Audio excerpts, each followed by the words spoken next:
last. I'd rather die before I come in last. I ain't felt like this in a long time. I ain't felt like this in a long time. I ain't had shit in a long time. Just to feel like this, it took a long time, yeah. Just to feel like this, it took a long time, yeah. Just to look like this, it took a long time, yeah. Just to look like this, it took a long time, yeah. Hold up, I'm trying to do something right now. Just leave me alone, I'm gonna get caught. Leave me without you. Leave me alone, we're gonna go to the side, we're gonna do that. Sleep. Little black jean jacket, yeah. Got be long on it, yeah. Got that bad bitch, yeah. Wanna fuck me, my homie, yeah. Got that bad bitch, yeah. Tryna fuck me, my homie, yeah. Shawty gon' suck to the money, yeah. I can't wait no thot, yeah. Tell that bitch on homie, yeah. I just fucked your thot, yeah. I ain't even pass the homie, yeah. We might rob your homie, we might rob your homie, we might rob your homie. I'd rather get caught with it than without it. Wake up and smell the motherfucking coffee. I'm about the pretty boys and the coffee. I ain't felt like this in a long time. I ain't felt like this in a long time. I ain't had shit in a long time. Just to feel like this, it took a long time, yeah. Just to feel like this, it took a long time, yeah. Just to look like this, it took a long time, yeah. Just to look like this, it took a long time, yeah. I've been to Atlanta. Most definitely been to. With who? No cap and gown, I ain't go to class. I'd rather die before I come in last. So you just send me your address, you just send me your address. You forget?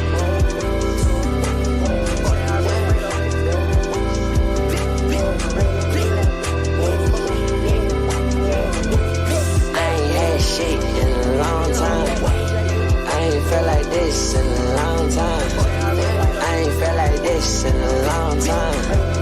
I ain't had shit in a long time. Just to feel like this, it took a long time, yeah. Just to feel like this, it took a long time, yeah. Just to look like this, it took a long time, yeah. Just to look like this, it took a long time, yeah. I ain't had shit in a long time. I ain't had shit in a long time. I ain't had shit in a long time.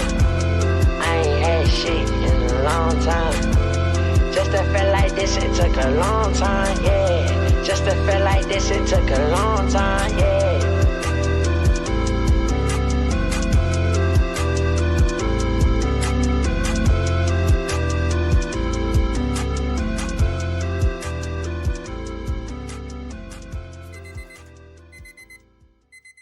And we're live. We're live.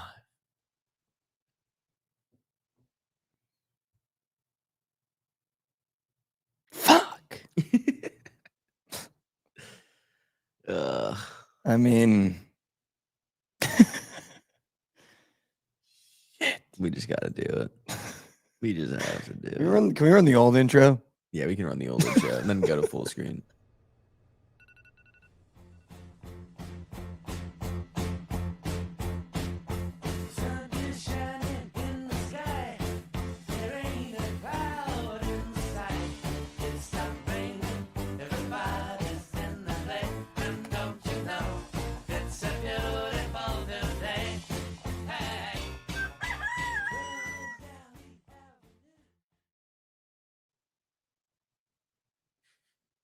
Shit. I already tweeted it. This is going to be the saddest episode that TMA has seen in a long time. But I'm not even sure we need me for the first like 5-10 minutes of this episode. I mean, hey man. I think you just gotta let it out. Yeah, there's just, it's not even like anger. It's just more so. It's more so sadness knowing that this team is probably going to get taken apart a little bit now. You saw, let's just start at the top. The New York Knicks are eliminated from the NBA playoffs. And they did it in pathetic fashion, just going into Indiana, having a phenomenal first half, keeping it within 1 point, and then seems like just reverted back to everything that was bad about the Knicks. Tried to play fast, had a horrible third quarter, stacked bad performances, and then the fourth quarter just let everything get away from us. Just tough to lose to that franchise back-to-back years. Just tough to lose to the Pacers back-to-back years. I hate their fans. I hate their team. I hate Halliburton. He, of course, waits till the series is over to take to Twitter and is now Mr. Fingers, Mr. Salad Fingers, tweeting every single day. It was funny, though. I'm going to start with my Pacers hate, and then we'll get into the Knicks. It was funny that Halliburton didn't get the MVP. That was like an all-time Drewski moment. Yeah. He started to walk up to the podium, and then they said Pascal Siakam, and you can see he's like, so get fucked. Tyrese Halliburton, garbage time threes don't get you an MVP. Playing consistently well like Pascal Siakam did to us definitely gets you that MVP. I think Aaron Naismith should have got it because game one is what won them the series. Like that series was over if we close out game one. So I would have given it to Aaron Naismith. It's just, this is where the frustration comes in. I'm not a sore loser. We lost. It's over. Just didn't play well enough, and that's what happens. My problem is that once that series ends, the classic New York media takes place and the classic New York fandom of burn everything. We didn't win it all, so now it feels like we have to restart. Josh Hart should go. Karl Anthony Towns should get traded. OG Anunoby should get traded. I've seen every single player on the roster get tweeted about being cut, traded, or gotten rid of, except for Mikal Bridges and Jalen Brunson, which I think is pretty refreshing for Mikal Bridges. It's just, I don't appreciate that kind of stuff because I feel like all those guys gave us everything they had in the Detroit series, the Boston series, and to see now it comes out that players and coaches were upset with Cat's defensive liability. Karl Anthony Towns won us 2 games by himself this series. Won us 2 games against the Pistons by himself. I don't necessarily think Cat not being able to guard a pick and roll every third possession was the problem. The problem is the coaching. And if there's anything that I would change, it would be the coaching. I still think this roster can win a championship. I still think this roster can win an Eastern Conference final without touching anything on it. People forget that Mikal Bridges got traded halfway through the year. So that was a meshing process with him as well and finding your confidence and playing in a new market and playing in a different market. Does Cat have his liabilities? Yeah. But if you're a great GM and a great coach and a good owner, you go into this offseason going, okay, here are Brunson's liabilities. Here are Cat's liabilities. Let's build around them. Instead of trying to replace and maybe find a better player or a better option, because I don't think there are many better big men than Karl Anthony Towns in terms of what he brings for you on the offensive end. Can you help supplement his bad offense with his bad defense with better defensive players around him? Absolutely.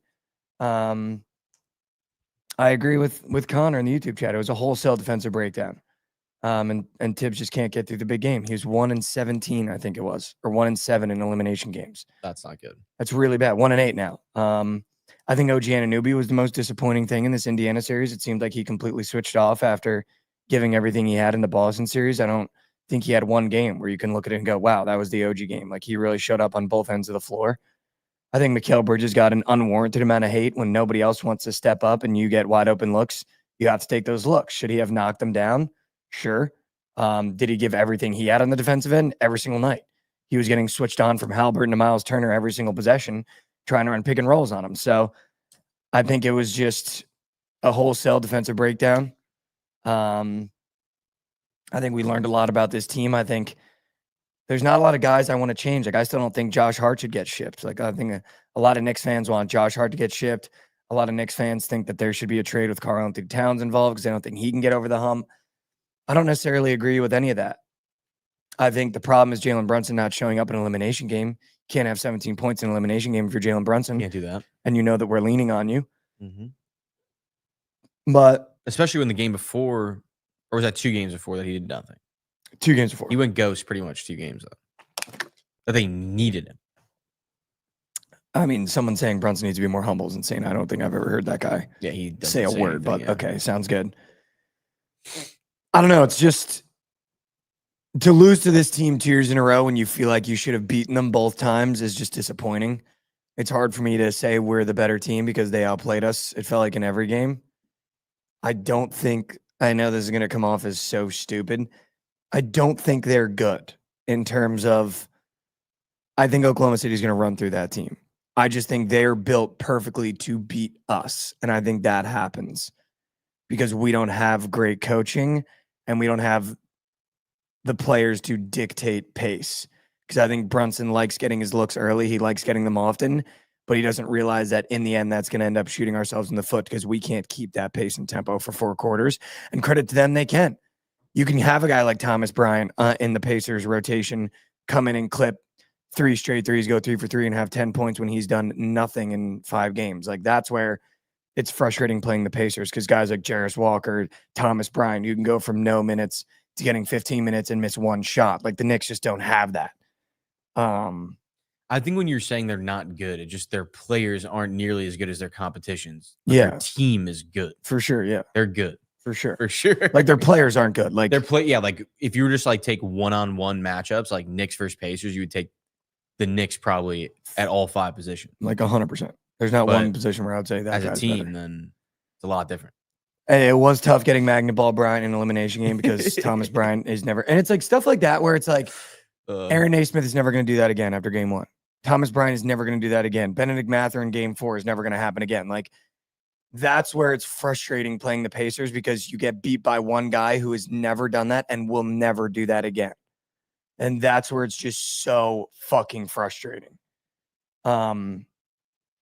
I think what Josh said makes complete sense. The sum of How their does part, that not make sense? dude, it's the most But classic. the Knicks have better players, but they aren't as good of a team. It's the classic, the sum of all parts are better than an individual. Like Yeah, that's like what they're what? good at. Whereas the Knicks have 5 really good individuals that it seems like never learned how to play with each other, I guess.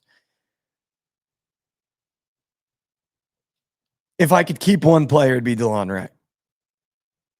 But I know he's gone. And that's what kills me inside. Is guys like DeLon Wright are gone.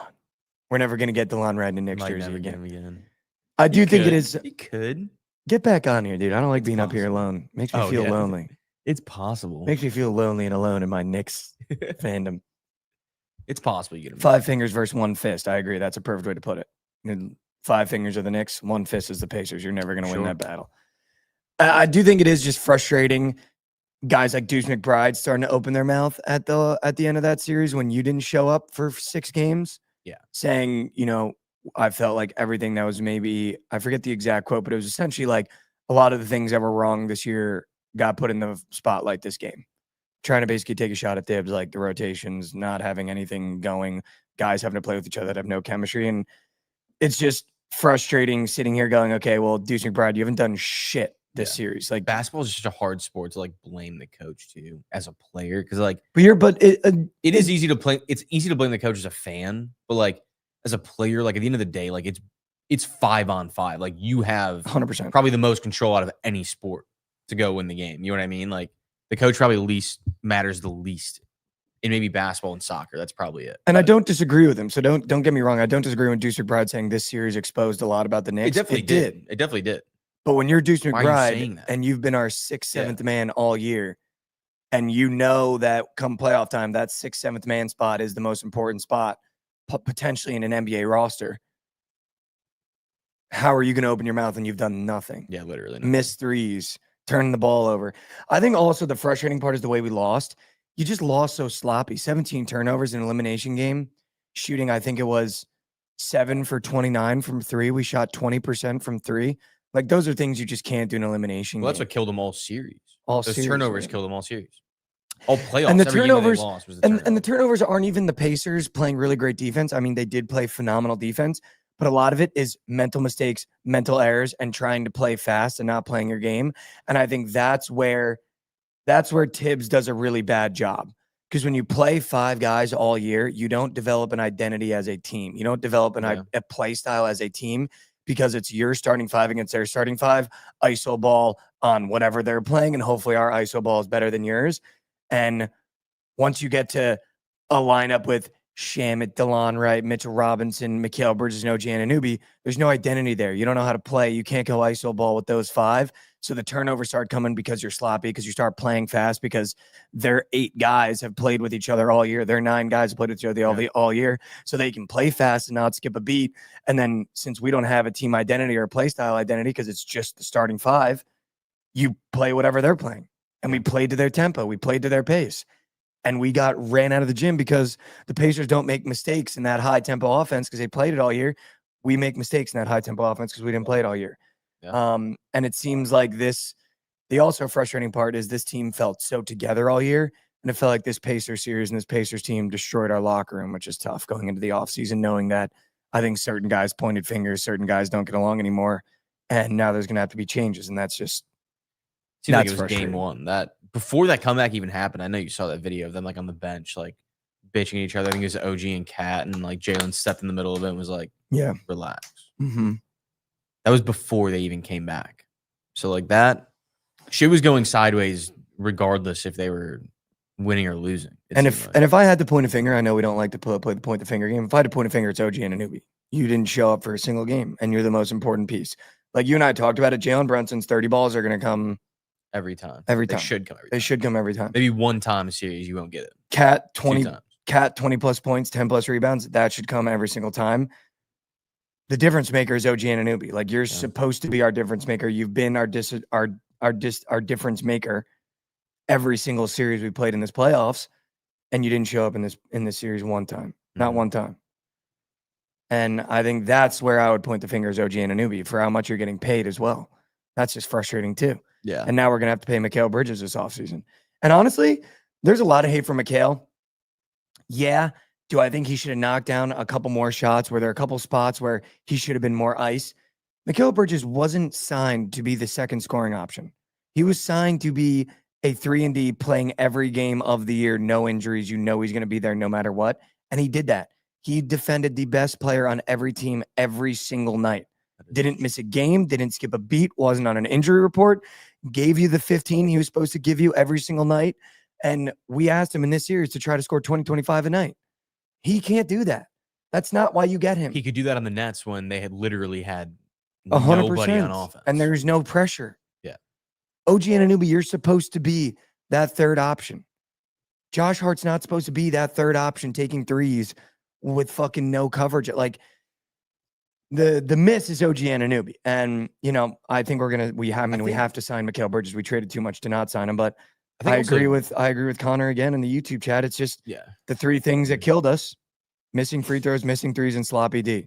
I think Josh Hart also. But not to interrupt you, that's the 3-headed horseman that killed OG Anunoby, and that killed us because he missed free throws, missed threes, didn't play defense, and that's all OG Anunoby's supposed to do. That is true. Josh Hart also was just not aggressive at all. Like at all. That dude going to the rim is so good in transition. He just never did it. He never did it. I don't know what was up with him either. Like he seemed to have lost like his role on offense too. Well, because I think doesn't really have one. Well, I think because that, to your point too, he came off the bench and now he's playing with 5 guys he's never played before. Yeah. Trying to be like, okay, if I slash to the hoop, I don't know. OG's not in right now, so I don't know who's in that corner. I don't know who's on that wing. Because a lot of what Josh does is he crashes and then dishes. Yeah. And I think he was so good at that because in the starting 5, you're so used to playing with those guys. You know exactly where everybody is. And then he started turning the ball over a lot because of that. Yeah. But I do think give some flowers. Landry Shamet, he really showed up for us. Yeah. Mitchell Robinson, dude. I mean, this guy was, and I mean, you know, I think the best part about this series too was you kind of saw how important Mitchell Robinson was to this team. And it's cool hearing him in interviews be like, you know, from 17 wins to 50 wins, like it's been quite a journey. He's been there. He's the only guy that's been there from the beginning. And he's just, I give him a lot of credit for stepping up and showing up and doing what he had to do every single night because he doesn't do the fun stuff. Yeah. He doesn't get a lot of the credit, but I think Mitchell Robinson is such a key piece of this team. Just get to the free throw line this summer. It just sucks, dude. It was just such a good run. We beat the up-and-coming Pistons, and it revived like such a fun part of the NBA. We beat the reigning defending NBA champions. That was fucking awesome. People forget the Celtics were like, I think this is also where it gets a little bit misconstrued. Like, Much like the Pacers weren't supposed to be there, the Knicks weren't supposed to be there, dude. The Celtics were minus 1,000 to beat the New York Knicks. Like, the Knicks weren't supposed to be in the Eastern Conference Finals this year.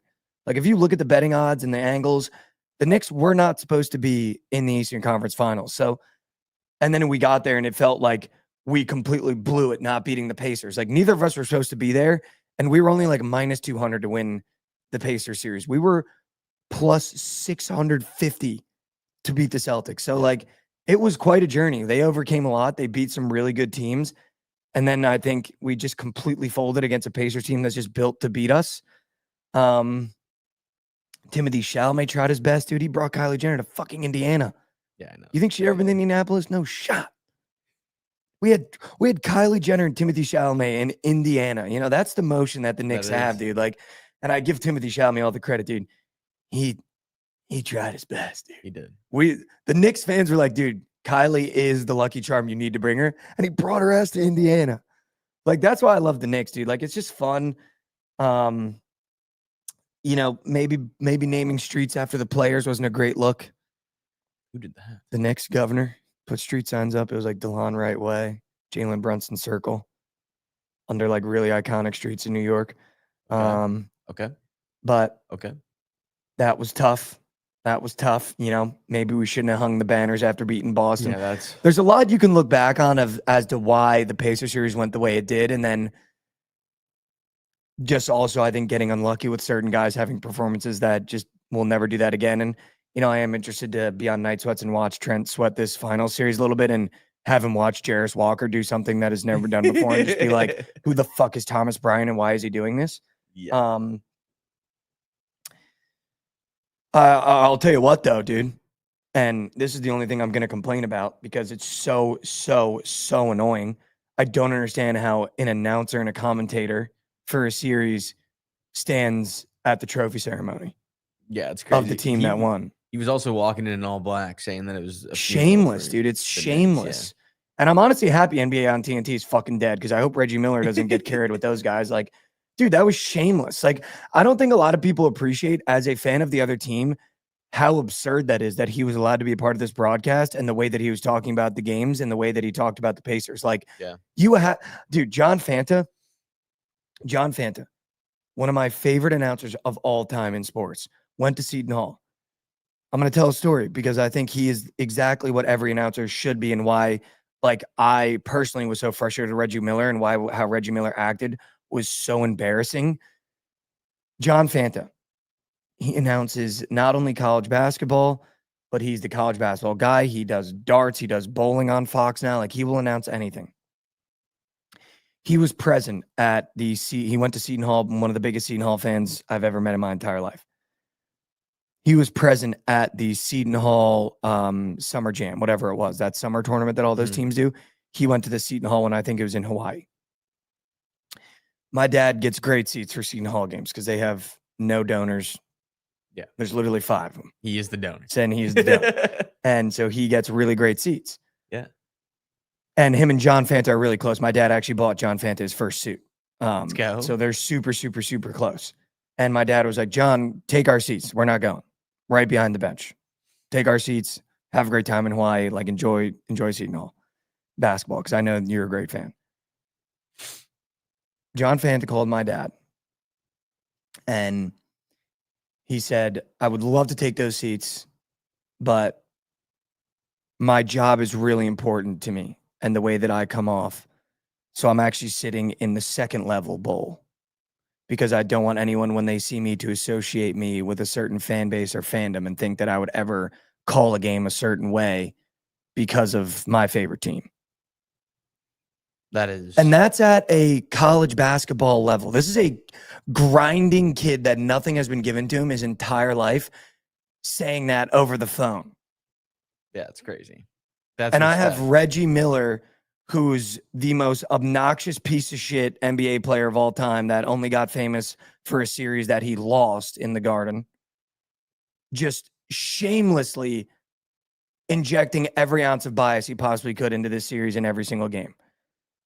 And I just don't know how, and honestly, like, that's probably why TNT is losing all this shit, how that's even allowed, dude. Like, I don't understand how that is even allowed. I will say, though, like, if if the Knicks were to win that series, that would have been amazing. But I don't want to be in Probably a just to position where listen to I'm. him just bitching the entire time. That'd be But I don't amazing. want to be in a position where I'm rooting against the announcer. Like I that's mean, the dude, shit I that do drives me every game, so, crazy. like that's kind of that's where me and you differ.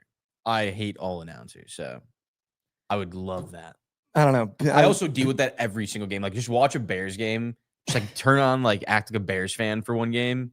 Listen to announcers. I'm a casual Bears You'll fan. get used to it. I'm a casual Bears. Yeah, you fan. are. You'll get used to it though. It's like literally, we'll have former Bears on the call, and they're just shitting on us the entire time. It's like, what is going on right That's now? tough. You have Greg Olson on at noon. It's like, Greg, you're like a Hall of Famer. Not Hall of Famer, but close to Hall of Famer for us. One of the best tight ends in our fucking history. And he's shitting on us.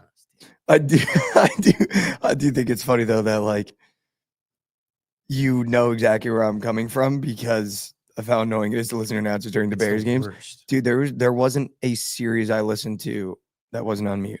Yeah. This You can't, you literally can't I listen to can't- games. dude, I couldn't listen to Reggie. I couldn't listen to him. And it's just like it's just tough, dude. I mean, they lost, so it sucks, right? Like, I was really looking forward to a potential finals appearance. Like, I would have loved to go to a Thunder game with Trent. Like, the fact that Trent and mine's team were lining up like that, not only from a fandom perspective, but also from we work at a content company, and Trent and I already have like a hysterical beef on Night Sweats. For it to possibly culminate in an NBA Finals appearance just would have been so much fun. Would have been amazing. And I think Shea versus Brunson would have been such a great series. As much as people like to do the foul baiting thing, they're also two phenomenal bucket getters. And I think it would have just been such a fun finals for like our company and for like me and Trent as well. And it just feels like such a missed opportunity for the Knicks too. Like, I hate to say it, any other team in the East, I would have given us a 0% chance to make it to an Eastern Conference Finals. Like, looking at the Pacers, I thought this is a very beatable team. I would have been nervous to play the Cleveland Cavaliers. I would have been nervous to play the Milwaukee Bucks if Damian Lillard was healthy. Like, the Pacers were the only team I looked at in the East, even though they were winning series and winning them handily, that I went, we can so beat them because we almost beat them last year in 7 games, but we got hurt. So I think to be fully healthy and not really have an excuse too sucks. Like, I don't even have, oh, we were injured card to pull. Like, yeah, you don't. Gave the Celtics that card though, with Tatum. But, you know, it's just tough, dude. It's tough because it just felt like everything was lining up. You beat the up-and-coming Pistons in a classic rematch of one of the best rivalries of all time, New York, Detroit. You beat Boston, take down our arch nemesis on the East Coast, and then you get a chance for an NBA Finals appearance against the Pacers and don't show up for the moment. And I think that's where it's also frustrating. Jalen Brunson has never not shown up for the moment in his career. And to have 17 points and be sitting there in a bar going, where are you at, dude? Yeah. Where are you at? Also hurt even more because it's like from high school, you watched him in high school, from high school to college to the Mavs, he never doesn't show up in that moment. Even from last year, he never doesn't show up in the moment. Like, the moment's never too big. And just sitting there in a bar, drinking a Moscow Mule, looking at a 15-point blowout, the only thought in my head is that classic thing, like, where is Batman? Like, where's Jalen Brunson? Where's Jalen Brunson right now? Like, why isn't he saving me? Why isn't he helping me? Was just a tough emotion to go through. Need Nick Collison courtside for the finals. Why do we need that? Yeah, I mean, it's tough. They're not done, though. They're not done. They do need to, I do think they need to, like, adjust some things, though. So here's definitely the the question I coach. want to ask you from the outside looking in, because I feel like I've been incapable of listening, not hearing, but listening to any take you've had on this series. From the outside looking in, what do the Knicks need to change? Because I've kind of come to my conclusion. I think the big one is I want Chris Paul. I kind of like that. I hate Chris you Paul, need a but guy that can come in the game for Brunson that can facilitate. we need a second unit leader. Yeah. We need The one. guy that can facilitate. Like, you have literally, once he's off the floor, you have not a single person that can bring the ball up the court. And it's like, oh, I wonder why Brunson had success on the Mavericks is because Luka was the guy. Brunson could come in and run a second unit, but also run the first unit and also had someone to lean on. Like, unfortunately, Cat is a third piece on a championship team. That's what Cat needs to be. For sure. Cat needs to be a third piece on a championship team.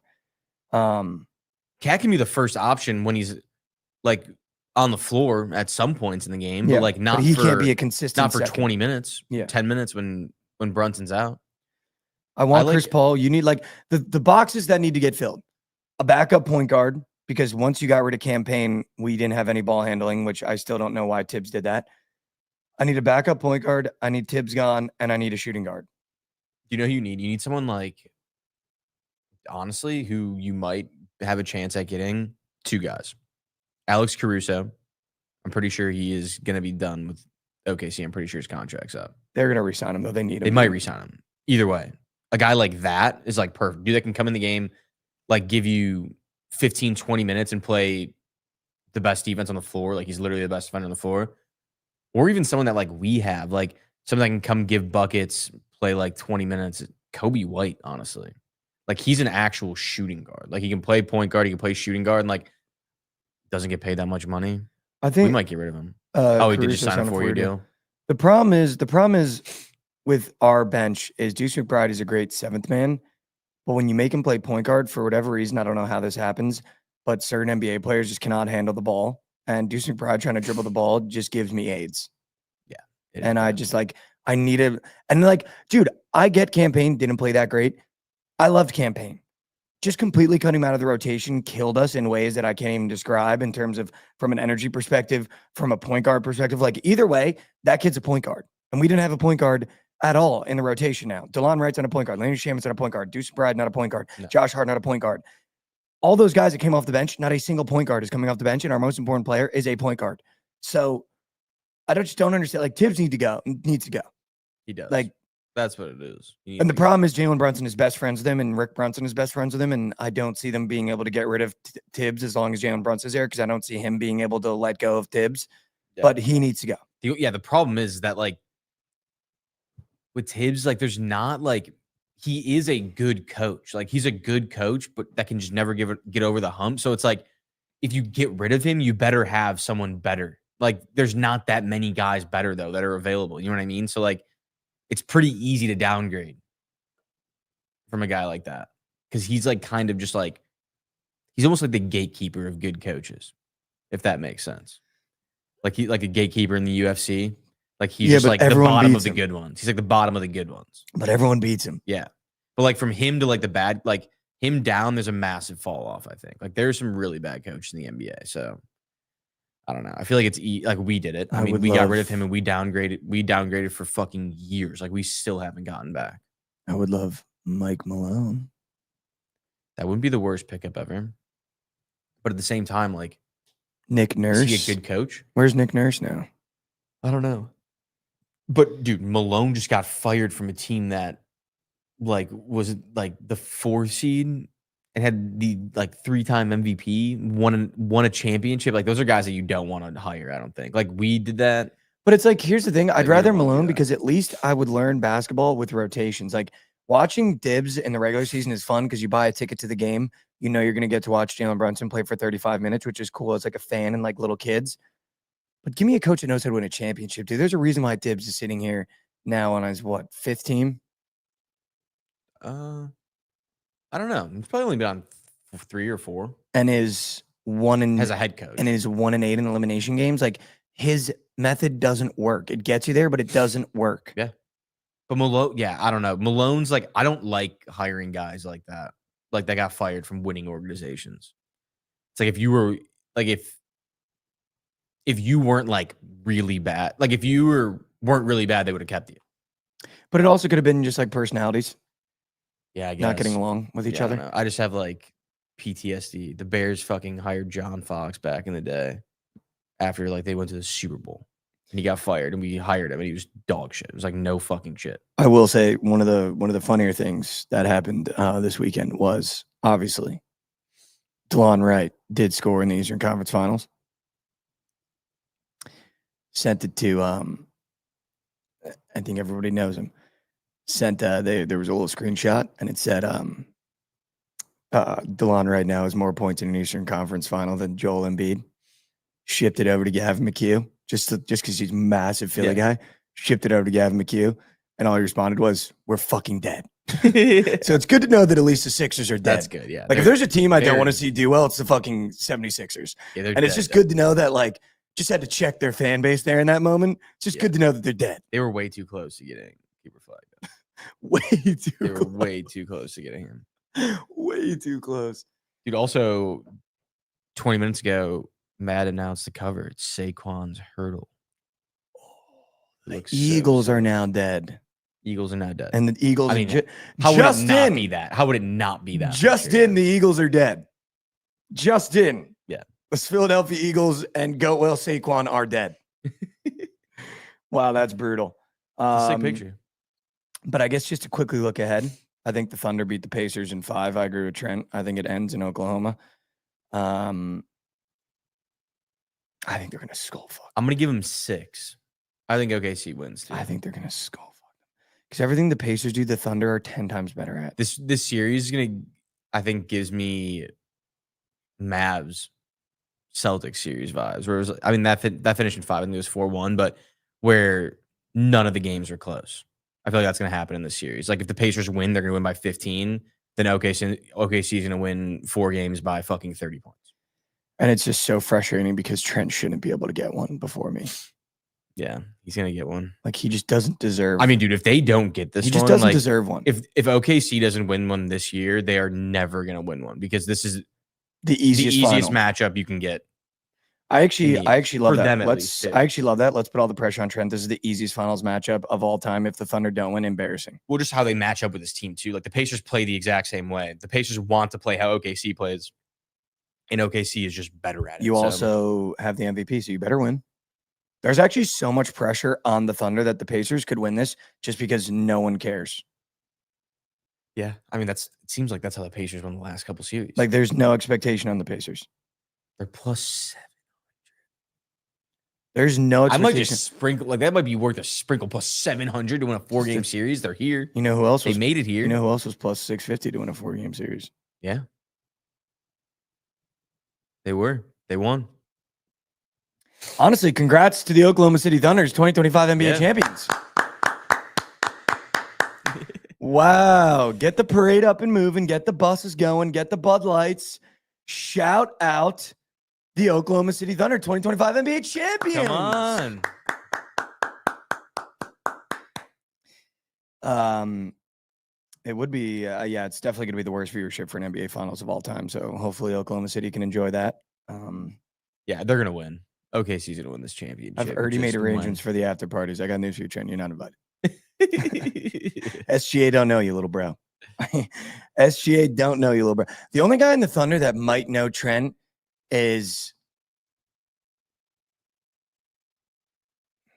I feel like Hartenstein. 'Cause he's that's probably exactly what I was chronically gonna say. I online. feel like he would know. He's also probably Trent's least favorite player, and Hartenstein probably knows about him, dude. Already been in contact with SGA's trainer. Yeah, I bet. I almost said something fucking crazy, Josh. Josh, I almost said something fucking crazy. Giddy was the only guy who knew him. Yeah, man, I wouldn't tout that one. Wouldn't tout the Giddler knowing you, Yeah. brother. Wouldn't tout the Diddler knowing you. I love the Giddler. But you know, just unfortunate, Josh. I thought maybe this show would get a chance at a finals appearance. Didn't. Wait, what is that crazy Josh did? He almost won it. Shit. Didn't even get close, actually. He didn't get close. I don't think so. In other disappointing news, Zion Williamson has completely fallen from grace. Now has sexual assault and rape charges on him. Yeah, I saw that. Not to shift like that, but I've just been a big Zion hater since he got into the NBA. It's good to have the hate fuel just pumped a little bit more. And I mean, dude, every single thing that's come out about this guy that's not about basketball is just about him being fucking horny. he just seems like he sucks. Yeah. Remember, like in college, he was like Snapchatting that girl, and then this fucking the porn star girlfriend, and now this dude, he is. Like, can we just, whatever just team done, yeah. signs him next, he probably shouldn't be in the NBA if all this comes out to be true. Whatever team signs him next, can we just get this guy like a Brazzers account in the contract? Just get him a premium Brazzers account in the all he contract. needs. Like, is it that hard to get this kid a premium porn account in the contract? Like, you're already paying him millions of dollars. Just give him something. Yeah. Like, Jesus It Christ. can't be that much. Every time I see somebody literally quote tweeted, because I was trying to find some news to talk about in today's show. Somebody quote tweeted it. It was like, every time Mariah Mills pops up on the feed, they quote tweeted and they're like, dude, Zion belongs in jail. It's like he does, dude. He Like some of the does, yeah. shit that I've seen on my feed about Zion Williamson, just put him in jail. Yeah, he might. Put him in horny jail and then put him in normal jail. He needs to get bonked. You know what I mean? You ever seen that meme with the bonk? Yeah. The dog and the bat? He does. He needs to get bonked, dude. He needs to read the Book of Goon. It's just the Book of Chew, the Book of Goon. Oh. But yeah, I mean, Zion Williamson, every time I see, and you know, it's nice, Josh, is I just have in the back of my head, like all my sports takes of all time. And I just try to check the box at least once in my life for a lot of them. A lot of them are going to stay unchecked, Yeah. I'm assuming, until I'm dead and then the list disappears. But in the back of my head was Zion Williamson sucks. Check that box today. Checked. So check that box. That's good. Speaking of other boxes that I wanted to check in, really high draft picks that have a lot of potential. I kind of feel like we started, the Book of Goon, Chapter 4, Section 9, Zion Williamson belongs in jail. Wow, I just totally lost my train of thought thinking of Zion Williamson just being way too horny. I feel like I started this show with the NBA draft this year talking about how I don't think Travis Hunter is going to be very good at wide receiver. Mm-hmm. And I think he should probably play cornerback. And if he plays both sides in the NFL, I'd be excited to play the Jaguars because I think I could pick on Travis Hunter as a quarterback and as an offensive coordinator if he's going to try to play both sides. I think through seeing some of these clips, and we're going to play 3 of them for the chat today, It's a loading. All right, here we go. I'm now starting to realize the specialness that is Travis Hunter and how athletic he is and how good I think he will be in the NFL at the wide receiver position. I don't think he's going to be a great corner, and I think that's why Jacksonville, it seems like, I even saw a tweet this morning that said it seems as though Travis Hunter once again working with the wide receiver group, and maybe it's they go, okay, he doesn't need to be as polished as a cornerback. Wide receiver, though, he needs to really be polished. And it seems like from the first clips to now, and we've talked about, the slow-mos and how we rank slow-mos. There's no slow-mos here, but his progression from the first clip I saw at Jaguars OTAs to now, dude, he looks like he's getting so much better. But before we look at those clips, I'd just like to look at the relationship that it seems as though him and Brian Thomas have, because I think those clips are hysterical. If you could pull up the first one and it just seems like it's literally Jekyll and Hyde. Like, this is the epitome of Jekyll and Hyde. And I think it's so funny that Brian Thomas, you could tell, just LSU workhorse. When I'm on the field, I'm locked in. I'm not dancing. I'm not fucking around. Like, I'm here to work. And Travis Hunter has just been doing this his whole career, just fucking around. Yeah, dancing, fucking around, and just Brian Thomas just hands on hips, just waiting for the next round. Yeah, he's not about that. But I did want to pull up. Can you pull up the third clip? It's like the side by side, Mm-hmm. and then we'll watch the last one. Seeing this progression from Travis Hunter makes me think that the Jaguars are actually going to take a big leap this year, and I wouldn't mind looking at their team total. Because if this is the second option behind Brian Thomas, and this is already after a week of working out, Travis Hunter is going to be special in the NFL, dude. And I don't think that was up for debate. But having been a part of an organization that has drafted some really, really bad guys in the first round and seen their progressions over clips and OTAs, this is one of the biggest jumps I've seen. Like, from footwork to clean, getting out of the break, going into the break. Like, Travis Hunter is going to be phenomenal, dude. Yeah, we'll say those are different, like, feet though. He's going a different way. So it's like maybe he just feels more comfortable planting his right foot and coming back than planting his left foot and coming back. So that's But there's a huge difference there. that's probably what it is. But like, look at the bottom one. Like, see how he's playing with his left foot coming back. The other one he's playing with his right foot. With his right, coming yeah. back. That's probably what it is, I would assume. Just looks so clean. Dude, that top one just looks so clean. Yeah, it does.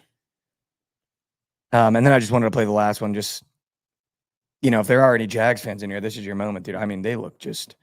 If this is how Travis Hunter looks now, I do now see why he was touted as the guy, dude. I mean, He's a obviously. freak. little bit of slow-mo, dude. A little bit of slow-mo to get the juices. Dude, his vertical, it looks like he is floating. Josh, I've never seen a man jump this high. Yeah, he's a freak. Like, how does he's not even that big either. Like, how is he jumping this high? Also, yeah, you can see the way he throws his hips as a corner. It's just crazy, dude. Like, look at that. Dude, why do I think that he's going to play safety? He'd be such a good He safety. should play safety. Yeah, take the pressure off him. He'd be Corner, so there's too much good. pressure. Safety, he'd be such a good ball hawk. Look at Oh, yeah. the vertical on that man. Yeah. it's What? insane. Is Travis Hunter the best draft prospect we've seen in the past decade in terms of like just pure raw athletic talent? Yeah, he's got to be. Can you think of one other guy that? Jabril Peppers is the last guy that was like similar to him, and Jabril Peppers wasn't nearly as good as he was. Yep. So yeah, he has to be. Like he checks every box, it seems, other than weight. I don't know if he's even like that light though. Like, dude, you can tell that he's fucking strong. Like, he's not like one of He's those got guys that like tendon strength. Yeah, exactly. Like he's like actually really strong. You could tell. Mm. He doesn't play soft, and his hands are insane. Dude. So let's take a look at the Jags team total really quick. And then we'll move on to some other stuff that's more pertinent. But I kind of want to look at some Jags team totalage here. So tell me if you think I'm overreacting, because you're good at checking me in these moments. Do you think I'm overreacting that I think like I really wasn't high on Travis Hunter, to be honest with you, after seeing him work out in those couple clips in the beginning of the year and kind of watching him at Colorado. Mhm. But after kind of looking at this Jags team and like, dude, they might be a team that comes out of freaking nowhere if Trevor Lawrence could just get his shit together. Yeah, they're up for 7.5. Slightly. I juiced to the love over- that. Slightly juiced to the over, -125. I love that. Yeah, I don't know. I'm still not in on the Jags. I think they're gonna be better, but I'm still not in on them. Let's do this. Can we do this really quick? Now that I have my new lenses on of seeing Travis Hunter as the best guy in the draft, Mhm.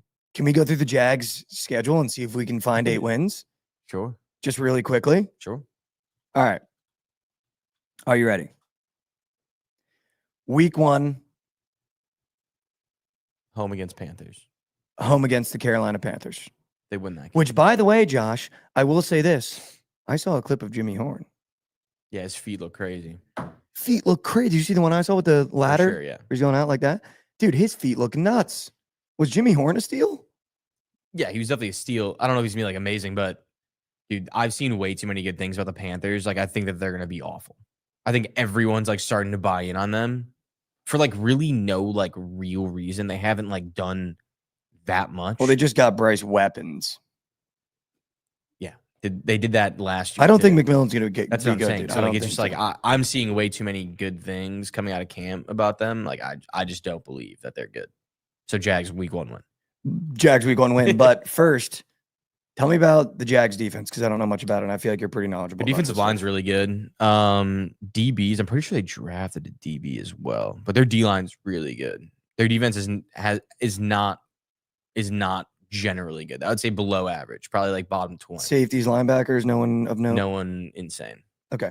So, Their D line is good. but when we think about how they could win on the defensive end, it is getting to the quarterback. Correct. Also, I just got to say this. If you're a fan of any team that's not in my division, don't be afraid to send me some practice footage of your players just to get amped up a little bit, because I am a slut for practice footage. Yeah. Like, I will hype your team up and your guy up if the practice footage looks nice. So if your friends are like, dude, like my friends, stop sending me practice footage of Garrett Wilson and Justin Fields. Like, if you have friends like that, don't be afraid to just DM me those clips of your team. It could be Panthers, it could be Bengals, whatever it is. Like, I'm a slut for practice footage. Like, if you got a rookie and you're like, dude, look at this footwork from Jimmy Horn, I'm going to bust, because I am a slut for practice footage. Yes, he is. Panthers week 1 win. 1-0. 1-0. We go into Cincinnati. In Cincinnati, I think they get worked. dude. Yeah, 1-1. They get worked. Also, do we have any update on if the Bengals have signed Shamar Stewart or any of the rookies? No, they have not. Well, they've signed their other rookies, not Shamar yet. I don't think. So he's the only one that hasn't signed. Yeah, and Trey Hendrickson still isn't. He said that he's going to miss games. He won't even play. Like, he's not going to play. So I mean, dude, that could be bad for the locker room. But either way, Bengals, I think, beat them. The Jags are now 1-1. Texans. Can I give you a hot take here? Josh, can I please give you a hot take? Is it that they're going to stink? I think the Texans are going to stink. I kind of agree. I don't think CJ Stroud is that good. I think the Texans are going to stink. He's not. He had a sophomore slump, but that regression was so fucking bad that I think maybe defenses have figured him out. I think my point still stands. That in recent history, there hasn't been a good quarterback that's had like a true sophomore slump. So, but it's not necessarily just the quarterback position. It's every position. Like Sauce Gardner, sophomore slump. I think the Texans are going to stink.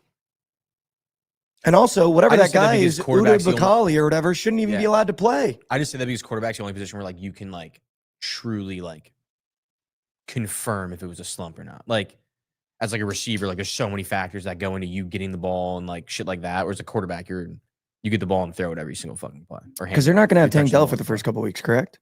For the year, he's out for the year. They got Christian Kirk though, so yeah, but they're going to be junk. Which could be good. They're going to be junk, dude. They're going to be junk. I think the Jags beat the Texans here at home. I think. Oh, I don't know. I kind of have them both like ranked the same. So what would you go here then? I guess we'll just give them a win because they'll lose one of them. We'll give them the loss. 2-1 after week 3. They lose to the Niners. They lose to the Chiefs. Can we talk about this really quick though, Josh? The Brock Purdy shit that's been going on in the feed a lot. What do you think about that now that he got paid? So people are saying it's a waste of money if he doesn't win a Super Bowl. He doesn't deserve this money. The Niners shot themselves in the foot. Am I the only one sitting here going, this motherfucker brought them to 2 of the last 3 Super Bowls? 2 of the last 4 Super Bowls? Was a Mr. Irrelevant last pick in the draft and has stepped in and done things that, I'm sure a lot of quarterbacks could do in that system, but a lot of quarterbacks haven't done in that system and brought them to the game. So who else would you rather pay? Who else would you rather go get if he works? Like Brock Purdy's a great quarterback. I think just because he got paid and you want clicks on ESPN to go on there and say that this is a complete failure from the Niners' perspective, what else do you want them to do? They got a Mr. Irrelevant that's taken them to 2 Super Bowls. I think if you're the 49ers, though, just giving them that much money, like you're selling the organization. Now it's done. But if you're him, dude, but he's not a guy that can just go. He's made $900,000 over 4 years. He deserves his money now. He brought you to 2 Super Bowls. He deserves money, but at the same time, like he's not a guy that can get you there by himself. Like there are very few of those guys. There's probably 3 or 4 of them in the league. Like he's not a guy that can just carry a team to a Super Bowl. And like you have to be able to do that when you get paid $55 million because you don't have the weapons that you used to have. That's what I think the problem is. Like if they would give him 35, sure. Like then you can actually go spend some money on some weapons, some running backs, some receivers, some O-line. But like now they're literally going to they're chalked. I don't know. I'm in on Brock Purdy. I think he should have got paid, and I'm happy he got paid. He should have gotten paid, but for the 49ers, that's just a weird move for the 49ers because the 49ers have operated with a very low salary quarterback, very high salary skill position players forever. And now they're not doing that. So it'll be interesting to see what they do. So did the Jags beat them in week 4 then? No, I think the 49ers. Okay, so 2-2. They lose to the Chiefs. Yeah, lose to the Chiefs. Even though that could get weird at home. Lose to the Chiefs. That ain't getting weird. Seahawks. That's a night game, too. That game is not getting weird. The Chiefs might win that game by 1 million. Sam Darnold with no weapons.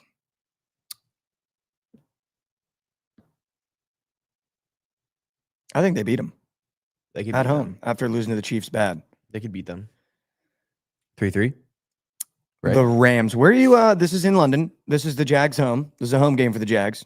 Anywhere that's outside of the U.S. is a home game for the Jags. Rams. I think the Rams win this game. Where are you at with the Rams and Matt Stafford this year? I think the Rams are going to be so good. I think they're going to be so good. Yeah. I think the Rams probably melt their face off in London. Yeah, I think so too. Also, the Jags, not a home team in London anymore. We beat them there last year. Not their home. We took it from them. Not their home anymore. Cash it. The Rams kill them. Week 8 bye. Coming out of the bye, you played the Raiders. I think they smoked the Raiders. Ooh, I think the Raiders win that game. No. I think Vegas gets greasy. Can I use my one veto? Sure. I'm going to use my veto on the Raiders. I think they beat the Raiders. All right. Texans, you split. Yeah. In division. The Texans win. Split. Chargers. I'm really high on the Chargers. I'm okay if you tell me you're not high on the Chargers. No, I'm obscenely high on the Chargers. I could see them getting 11 wins this year. They could. Chargers win that game. Chargers win that game. Cardinals. Where are you at with the Cardinals and Kyler? I like them a lot. I think they're gonna have a very good year. They're a good team. Like, dude, they were good last year. They just he just didn't throw to Marvin. They turn off like week to week. Like if they can stay consistent, they're actually a good team. I think they'll make some noise this year. Potential playoff. He didn't throw to honestly. Marvin. He did it early. Marv also just like doesn't get open. He looks huge now. I don't know if you saw He that. does, yeah. Marv looks yacked. All right. So you want to say the Cardinals beat them? Yeah, I think so. Okay, I'm good with that. Titans. Where are you with the Cam Ward-led Titans? I'm not going to have them winning very many games this year. Probably take the Jags there. Okay, Jags. win Actually, here. no. Let's go split because they're in division, right? Yeah. I don't think the Jags sweep them. We'll go Okay. split there. So Do you want to give? we'll give the Titans the home one. Yeah, we'll give them the home one, I guess. So the Titans win this one. Yeah, I guess. Okay. Titans win. Colts. They're going to split with the Colts too. Okay. Beat the Colts at home. This would see now. This could Justin counter. Fields low key. This could counteract with the undefeated season that the Jets are having right now. By week 15, the Jets are 15-0. So that's the only problem by week 15. I kind of like the Jets in that game. I'm not going to lie. I think the Jets win too. Broncos win. Broncos crush them. Colts win. Colts win. Titans. Then they lose. beat the Titans. Okay. So how many wins is that? That is 1, 2, 3, 4, 5, 6. The only reason we went through the Jags team totals is at 7.5. We gave them 6. Like, dude, and it's minus to the We only gave them 3 wins outside of splitting their division. We gave them the Panthers. We gave them the Texans. We gave them the Seahawks. We gave them the Raiders, the Colts, Wait, they beat. and the Titans.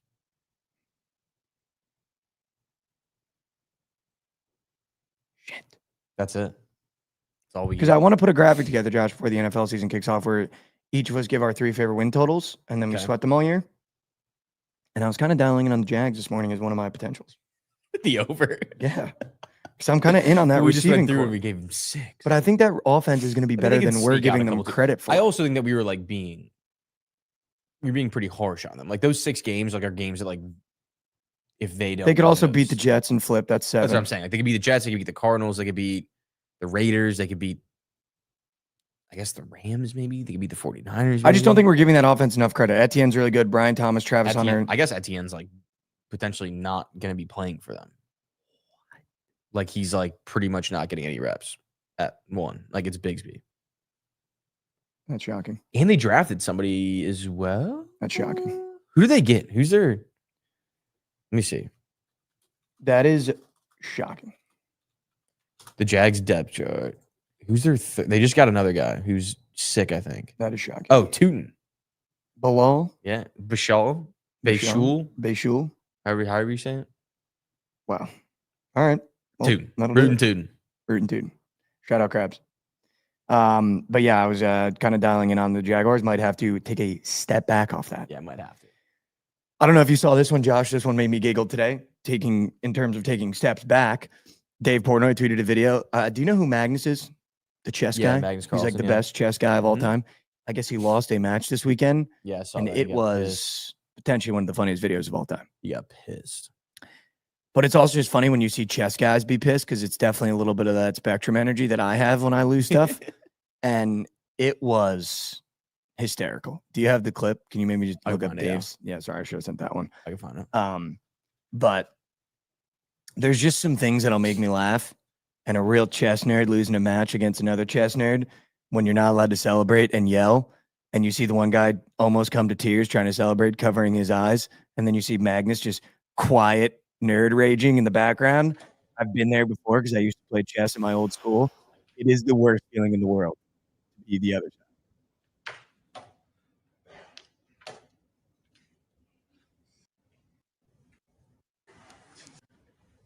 Dude, pound on the desk is just silence. No words. Oh my God. Just wait. Hopefully they go to the other guy. Just quietly could come to tears with that victory, dude. Could come to tears with the victory. Can you pull up Dave Portnoy's angle of it?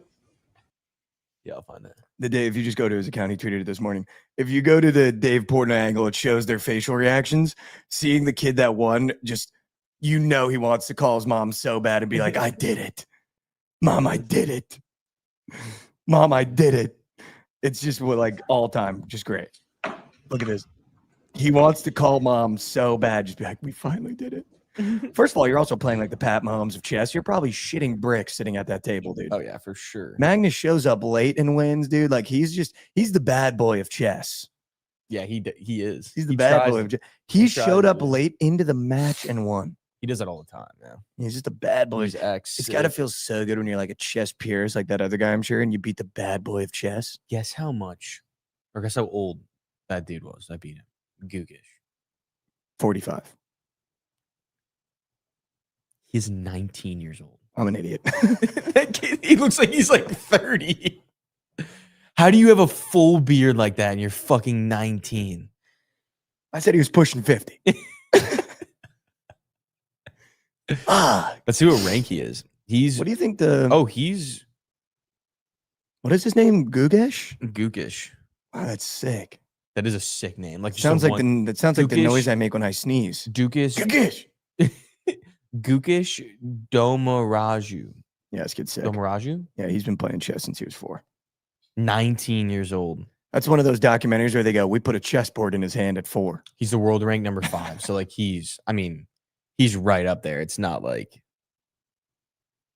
he was a world champion as well. He won the world championship last year.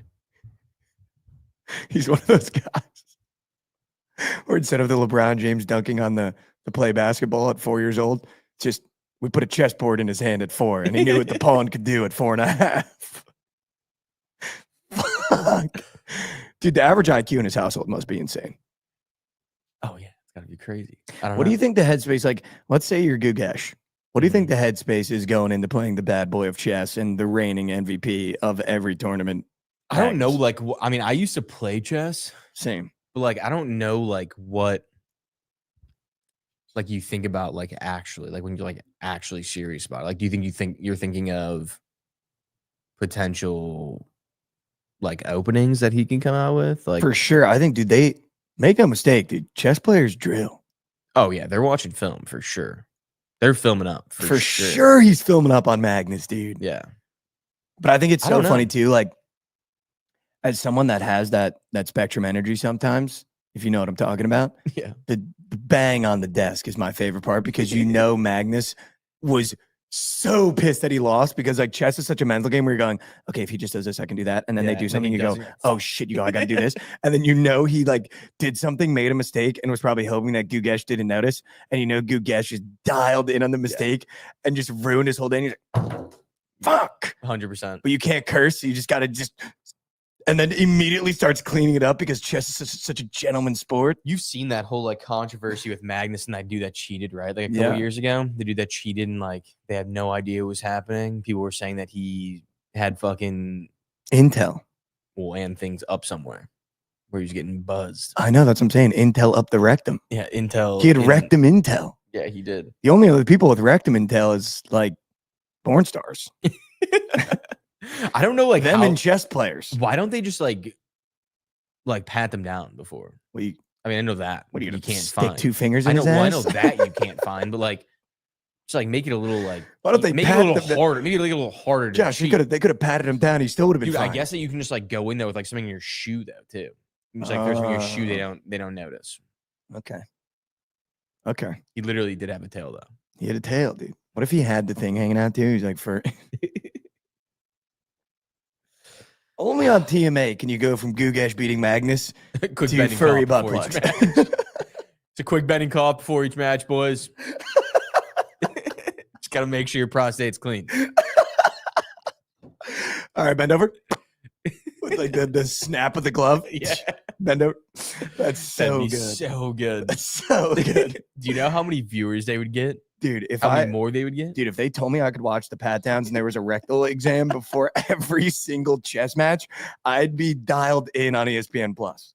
That'd Speaking be of so funny. rectal exams on ESPN Plus, the Atlas got absolutely smoked in Saturday Night Lacrosse on Saturday. Shout out the boys. Come on. The PLL season has officially kicked off, Josh, and it was a phenomenal first weekend. I don't know if you got to watch any of the games. If you didn't, that's okay. Hopefully some people in the chat did. I got to watch a couple of the games. I will say once again, somehow I am so incorrect in thinking that these offenses will be able to outplay the defenses in the first week. Sad. Shit show for the overs. Sad. Shit show for the overs. Nothing good went my way in the PLL, Josh. I actually think I full faded. And not I think, I did. I full faded every single wager in the PLL. Week 1, I took the Atlas minus 2.5. And unfortunately, Josh, what I thought was fixed was not fixed. The Atlas defense still fucking sucks. Against the Chaos, I don't understand how you only score 12 goals and let up 9. Or 10. I don't understand how that happens. I don't understand how you still have not remedied the only thing wrong with this team, which is the defense. I don't understand. I don't understand. Again, I know we're not going to win a championship because you watch that first weekend and we can't play defense. You can't play defense. The Boston Cannons retooled their entire offense and you still can't stop them. Give me some big guys with some long poles to know how to fucking stop an attack. How'd the Great Wall play? Big shit. Shit. Liam Entman on my shit list. Shit. But I took the Atlas minus they 2.5. Did they win? Week 1, game 1. And then game 2, because they were at home, they lost. So they went 1-1. Okay. But the win total up to a good start. We got 1. That's all I wanted. It was just 1. We took the Atlas minus 2.5 in game 1. They won by 2. Then I nuked the Outlaws for 2 units in game 2. They lost, which I'm going to have to maybe potentially rethink the way that I look at this Outlaws team because they were minus 160 and they got crushed. Their offense might not be what I thought it was going to be. Okay. Then I took the over in game 3 of the weekend. That went under by about 1 million goals. Shout out that for being the ABC game. I cannot believe that those teams did not score more goals on the ABC game. Yeah, if you're on the ABC game, how do you not? Yeah, like they should just force it over. If they're on the ABC game, there should be 20-20. Yeah. 20-20. I agree. 20-20. And then in the last game of the weekend, I took the Atlas money line and they got smizzoked by the Cannons. So I just need to rethink, retool, went 0-4 on PLL bets. I just need to rethink, retool, and go back to the drawing board on how I'm betting the league and how I'm looking at teams because clearly I did not do that. They represent New York, Richie, shout out. But I'm happy with the Atlas win total. We got 1 of the potential 6 that we need, so we need 5 more. I think they're going to do it. I think they're going to figure it out. Jeff Teat had a horrible game 1, but then game 2 absolutely goated up. I think he had 5 points. So shout out Jeff Teat. But the takeaway from PLL week 1, I just need to hit the drawing board. The games are still really exciting. The guys looked really good. Just need to dial in a little bit more on how I'm looking at the games. Krabs had a great week betting, though. Really? Yeah, he had a great week betting the PLL from what I saw. For him. Shout out Ron Mux holding it down as well in the feed. I love how into the league he is. How invested he is. The PLL. And we're going to get dialed in this weekend again. I can't wait. But just, I don't understand with 207 Maniac. I agree. Takeaway from week 1. How the fuck did Chris Kavanaugh fall to the second round? How the hell did that happen? How the hell did that happen? But whatever it is, week 1, great week in the PLL. Also, our boy in the Redwoods got a point. Oh, really? Let's go. He got a point for the season long. Mac O'Keefe, junk right now. Junk. Calling him out, putting the pressure on him.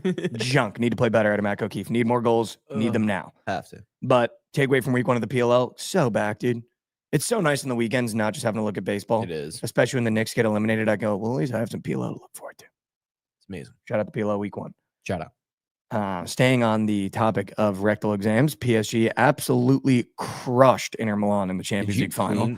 Oh, you didn't clean sweep. I was so close. So close. That's You squeaked in the both teams. I know, dude. I know. But I was actually dialed on 2 finals. Went undefeated in the finals, at least picking the winner. Yeah. And dude, I tweeted it, Josh. I do think this is hysterical. Hysterical.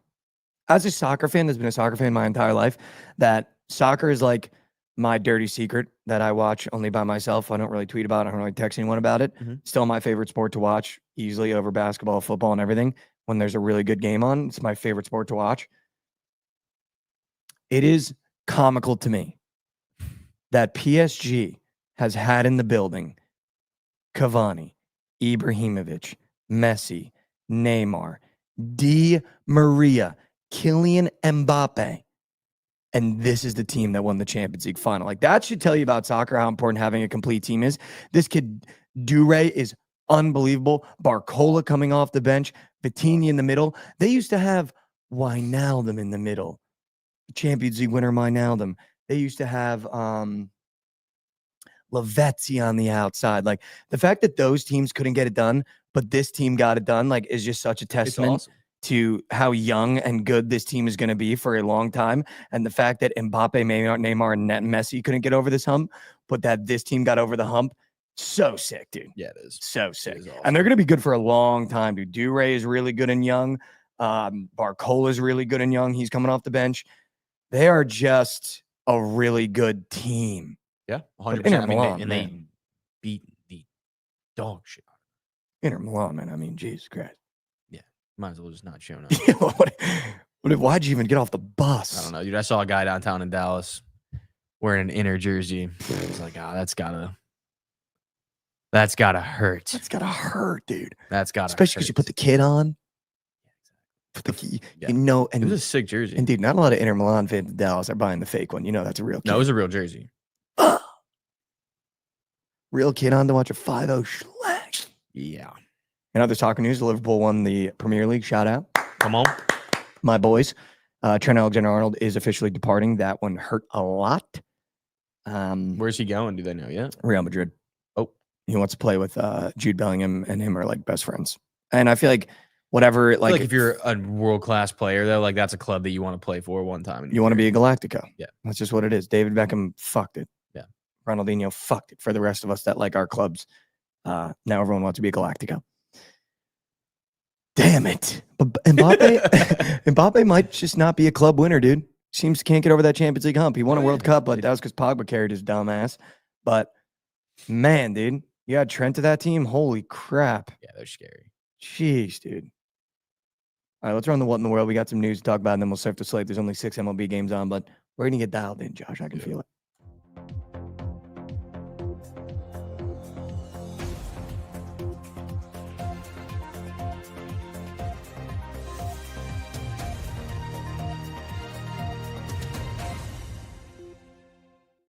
Welcome back to What in the World, the news segment of the morning after. Talk about having the news last night. What were you doing in Dallas? What was I doing this weekend in Dallas? Yeah. Carmen's cousin was here. We just went to brunch. They were going dress shopping. So I just went to North Park by myself for like an hour, wasted some time, and then went and golfed. Make no mistake, Josh has never texted me when he's in Dallas. I'm the only person at the company that lives in Dallas. Have never received one text from Josh. And every time we get on here in Monday episodes, he's like, yeah, I was just in Dallas fucking chill. I'm like, dude. I mean, I wasn't like chilling down there. I literally just went to the mall real quick. Dude, I would have went to the mall. You fucking walked around. Last time I was in that mall, I saw Dak Prescott. He ran out of the Gucci store by himself. That's sick. I walked by him with the people I was with at the time. Walked by him and someone went, is that Dak Prescott? And I went, oh my God, that's Dak Prescott. And then the lady opened the Gucci store doors. And then him and his girlfriend or wife, maybe now, went in there, shut the doors, locked them. Sure. It's a He crazy rented place. out the store. Why don't you just go to like a less busy place? Or just fire up the internet Yeah, you could just and do just that. buy everything on the store. Yeah, it's not like you need. I'm to sure see his it. girlfriend wanted to buy some shit. And then he was just like, yeah, let's just go. We'll just rent out the store. But he was wearing that. He was wearing a Dallas hat, dude. He really reps that company. He must have. He might. Danucci might have given him some. Danucci. Well, and they're probably boys, I would assume. Yeah, but he probably gave him some equity. he might. Like, yeah, if you wear this hat all the time, I'll give you 2%, 5%. It's also a home run for Dak. dude. Danucci. I can't believe he owned that company. He's probably made more off that hat company than quarterback salary. Probably not even close. Everyone has that hat. Yeah. I have that hat. I have Yeah. 2 of them. LC And you're not might even have allowed to a wear whole them closet. anymore. Not even allowed Because to. everyone thinks you're a douche when you wear them, but they're sick hats. They're really nice quality too. They are cool. I think that's the goal if you own a clothing company is the brand becomes so big that people hate the people that wear the brand. Not a bad point.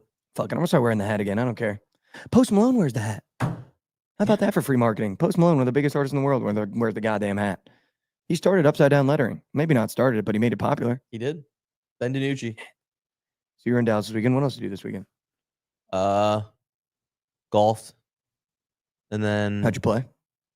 not great. What's going on? Couldn't get off the box? It was mostly that, honestly. It was mostly that. We were playing better ball. We lost. It was shitty. Lost $150. It was a sad day. But Damn, you were gambling on the course? Yeah, he played 50, 50, 50. So like 50 for the 9, 50 overall, and then 50 for the back. We lost all 3. Is you and your buddy playing against someone else and their buddy? Yeah. Oh, Josh. Yeah, we lost. All 3. And then Sunday, literally nothing. Just chilled all day. Yeah, Carmen's what do you cousin do won. on Sundays without football?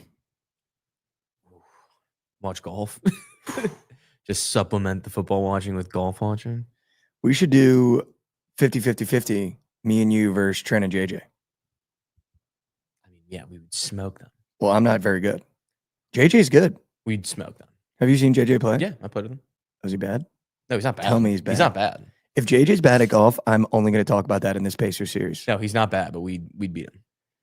We should do it for a video. 50-50-50. But we'll say for the video, for clicks, 50,000 a hole.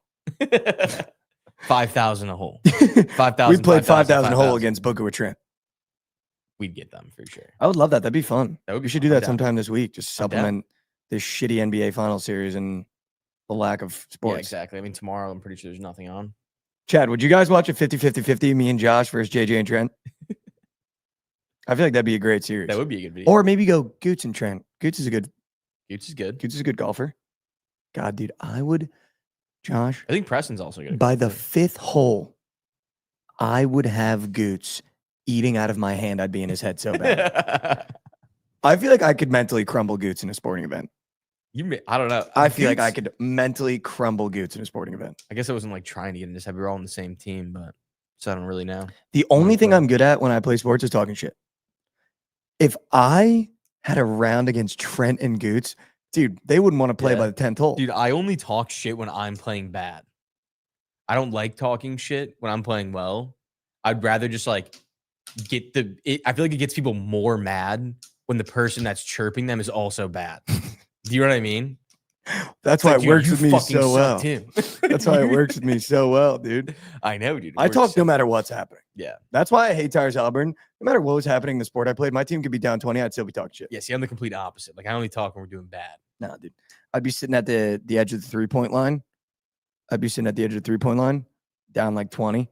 My team would be shooting free throws. I'd be sitting next to the point guard. I'd be like, your mom help you pick out those shoes, or did you just thought you wanted to look like an idiot today by yourself? And then they'd be like, why don't you check the scoreboard? It's like, dude, I didn't show up to play. I just came here to make your life annoying for a little bit. I'm trying to But, play basketball. dude, I'd feast mentally on Trent and Goots. That'd be a feast spot for me. That would be a That would be a feast feast spot. spot for me. Dude. I'm so down. We should ask him. He should be here. He might be here right now. That'd be fun, dude. That'd be really, really, really, really, really fun. Yeah, I'm literally Patrick Beverly. Like if we had comps for actual athletes in the company, like I'd be Pat Bev. Just all defense and just opening my mouth any chance I can get, dude. Dude, you have think you're better than Trent? I feel like you'd be. Here's the at thing about golf. me. I have a good swing. I don't play enough for it to end well a lot of the time. Mm. So I always say this. Each hole, you get 2 really good shots out of me. I'm going to double bogey though. I mean, if you play a scramble, that's all you need. Well, yeah, that's what we'd need to play a scrambly bambly because we're never going to use my ball. Yeah. Although, dude, my short range game, Could use that. it's not bad, dude. Could use that. It's not bad, dude. It's not bad. Not bad at all. My weekend was good. I actually had a really, really, really fun, relaxing weekend, dude. I found myself in the diviest of dive bars, dude. I'm not going to say the name of it because I don't want to ruin this sweet, sweet new gem of mine. Dude, pool bar with darts. Make no mistake, I'm not a big dive bar guy. Like, I don't really enjoy dives. Just dive bar with a pool bar. Yeah. Wow. I've never heard of that. 4 pool tables, 6 dartboards. Oh. You thought like a swimming pool. I was like, what? Dude, When you said if there- pool, you said a dive bar with a pool bar. I was like, wait, what? Dude, if there was a swimming pool and a dive bar, you'd get hepatitis just I was touching thinking that like water. dude. Vegas. I was like, wait, what? It'd be like green pool. They wouldn't care about how gross the water is And if then you're you in a said dive darts. I bar. was like, wait, there's darts outside the pool? Okay, yeah. That makes would a lot be more the sense. most That disgusting makes a bar lot of more all sense. time. dude. That would be A gross. pool in a dive bar would be the most disgusting. You'd get That's hepatitis. literally that Aldo skit when he shows up to the pool bar in full fucking, like in swimming trunks and shit. That's literally that skit. I love Aldo. Yeah. Every time I He's see an so Aldo good. clip, I send it to Josh. If you guys don't know Aldo is on TikTok, look him up. He's hysterical. The new Rome ones, you saw those, right? Dude. So good. He is the funniest kid on TikTok He by a is. country mile. The He fact that he is. went to Rome and was like, I'm going to put a gladiator suit on and scream at people. Did you see what he did with the Tower of Pisa? Yeah. He was like, all right, Yo, step just back, make sure you get the it. angle's right. Yeah. And he starts fucking the Tower of Pisa. Just slapping it. Does it look like I'm going to knock it over? So fucking funny, dude. He might get arrested in Italy by the time that trip's over. No, but he's not like these like annoying streamers, dude. No, he's not. Well, and also he's only making that video for like 10 seconds, so just like done. Yeah, he only does it like 3 people, I'm sure. Because I feel like he's a guy, he doesn't need 50 takes. No, just yeah. He's just such an idiot. I also It's just so love his good. outfits, dude. Like they're so fucking funny. Unreal. You saw him get the fade too. So- Looking right at the camera.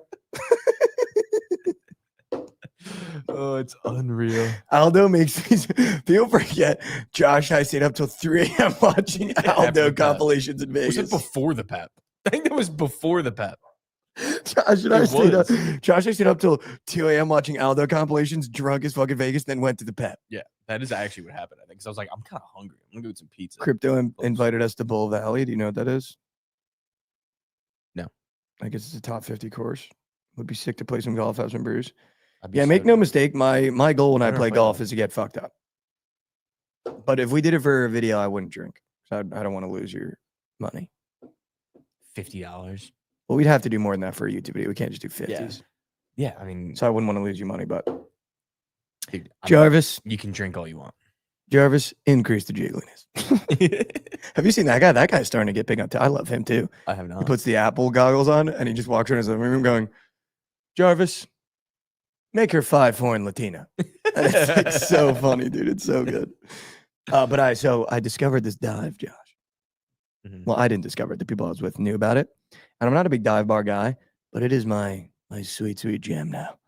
It is so much fun, dude. We were playing pool, we were throwing darts, and it's one of those bars, Josh, where you don't get a mixed drink because you don't know how long those handles have been there, and you don't know how long the gun has been there that they do all wow. Snap. That they do all the juice in. So you got to get, and you don't want to get the taps because you know how old the taps are. So you just get bottled beers. Dude, I was slugging bottled Coors Lights. Love that. We were Love that. swimming, we were throwing darts. I had a Coors Light this weekend too. Wow. Where did I get that? Where'd you get that? I don't know where I got a Coors Light. I forgot. Oh, it was with Carmen's cousin Let's go. on Friday when we got dinner. Hell yeah. Shout out. Got a Coors I Light. finished the Bin Laden documentary. Dude. So good. So good. I will say this though. So I was with some people Uh-huh. that are from Montana. Uh-huh. The main Navy SEAL from Montana. Mm-hmm. Apparently, there's some controversy about that SEAL O'Neill. and his story. What about a story? I don't want to. Well, just let's hear it. He might not have been the one that actually shot him in GTA. And apparently, he's had some problems with some familial stuff, but some other SEALs because Montana's a very small community. Mm-hmm. But I think he's sick. I'm going to maintain that he shot him because the way he says and talks about the story was sick when he was like, it was just us two. And I thought, we got to go. And then they went up there. Squeeze him, yeah. So I sick. mean, dude, even if he wasn't the one that killed him, he was there. Still for there, yeah. sure. So And like, fucking, who am I? Talking about a Navy SEAL when I'm over here drinking racetrack coffee, talking about the Knicks losing. This guy was boots on ground in Pakistan, I'm also getting like, ready to bust. I'm also not like ever fully convinced that like all of this shit is just like the CIA telling you what they want you to know about what happened. Oh, for sure. Dude. So like that guy could have been there, and like they're just like, okay, you need to tell this story to everybody from now on. And then why is he the only SEAL Team 6 member that anyone knows who he is? Everyone else is still working. So another one that I heard, the controversy is a lot of Navy SEALs do not like him because a part of the creed is you're not supposed to talk about anything or make any operation famous or do any of that. And he's been one of the first SEALs that has like talked about everything at length. And apparently in the SEAL community, not a big fan of him because it's against the No, creed. yeah, I would assume that. That's kind of why It's I'm like not, turning coat. That's why I'm not like fully convinced that it's not just like him being told like, hey, go tell everybody that this happened. I will say though, the craziest part about the documentary, and I knew this at the time, but then seeing it on a map, the fact that the Pakistan, like West Point Military Academy, was 3 Right miles away there. from where Bin Laden was living, breathing, and eating every single day is just insane. Dude, I don't know why. It's just insane. The second that I heard you say that, I was thinking about that video of the kids asking, or like the teacher asking the kids what they would do for Pakistan. Do you know what I'm talking about? I give my own life for Pakistan. Very good. He will give his life for Pakistan. I will be a I just baseball imagine, like, player. that's what's going on at that military base. Like down the Grape. road. Grape. He will be the best baseball player. Woo, Grape. It's all-time great video. I wish they did that at our graduations. I know, it's so They would have good. called me in some clip farm, dude. I'd have been like, I'm gonna be in the NBA. 5-foot white kid. He'll be in the NBA. It's like, fuck. Yeah, dude. I mean, that being right down the road, though, insane. You know they knew. Pakistan knew? The West Point Academy is right there. You know they knew. I don't know if they knew. You had to have known. Fuck 'em. I just thought it was sick, though, dude. I'll tell you what. Obviously, we talked about it. Yeah, I used to say Pakistan after listening to everyone in the Navy SEALs say Pakistan. Gets me fired up to say Pakistan. But I'll tell you what, though, dude. Just as an American, gets me fucking fired up looking at the boys practice. Oh, yeah. No matter where they were going, could have been England to mess up some feathers. Yeah. Just so sick that they like built the compound, took it down every night in case there's. was Which by the insane they way, took down dude, everything. which by the way, though, Bin Laden's not having drones over Bin Laden ain't got over drones. Virginia checking for practices. You know what I mean? But Crazy they go through all that. Also, like the fact they change the inside of the house every single time. so sick, dude. So cool. So sick. And the boys just getting fired up, dude. It's also just so cool, Josh, that we just have like a group of 24 boys and bros that can just storm into a house and just not take a casualty and melt your face off. Yeah. Could you I mean, imagine you're just in your sandals, in your dress gown, and a Navy SEAL busts through the door before you even have a second to go, oh my God. You're done. I mean, Like we just have bros that'll bust in your house when you're in your sandally dandelies and just knock your head off. have And you that have you is seen that video? So sick. The dude O'Brien, is that his last name? That's a sick last name. I'm pretty sure his last name's O'Brien. Could be. It could be. But either way, like he was saying that like he was doing an interview, I think it was on Sean Ryan's podcast, and he was saying that like him and like his Navy SEAL buddies would like have a competition, like seeing how many Taliban guys they could wake up from their sleep, like going in their room, putting their finger on their mouth, waking them up and just going, shh, shh, shh. Could you imagine being woken up like that? I just got a bro boner. Do you know how much of a military bro you got to be and how good at your job you got to be to go into the enemy's house and be so good at your job? Just having your M16 with the silencer, waking up going, shh, shh, shh, shh, shh. Like that? You want to talk about bros? That is a bro. O'Neal, not O'Brien. That's a bro, dude. The fact that we got bros like that just makes me so confident in any conflict. Like, yeah, come mess with our bros.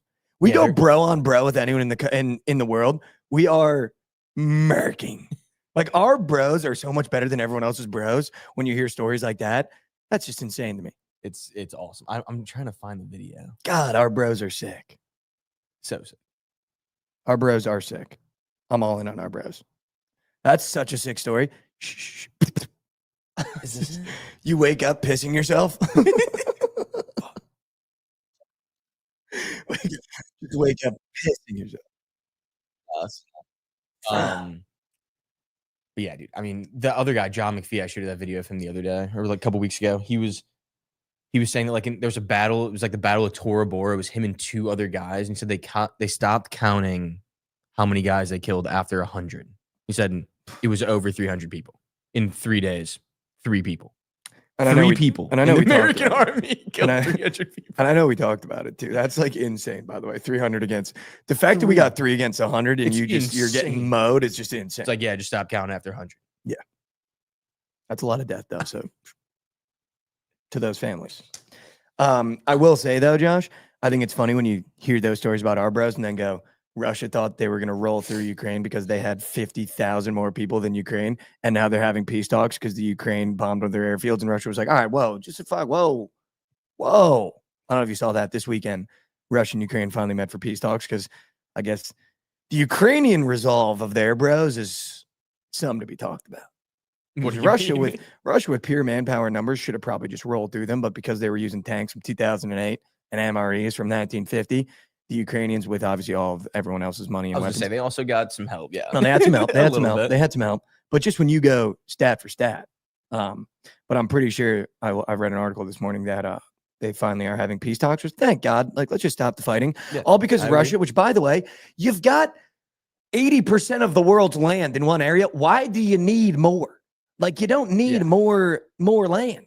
If there's one problem Russia doesn't have, it's a land problem.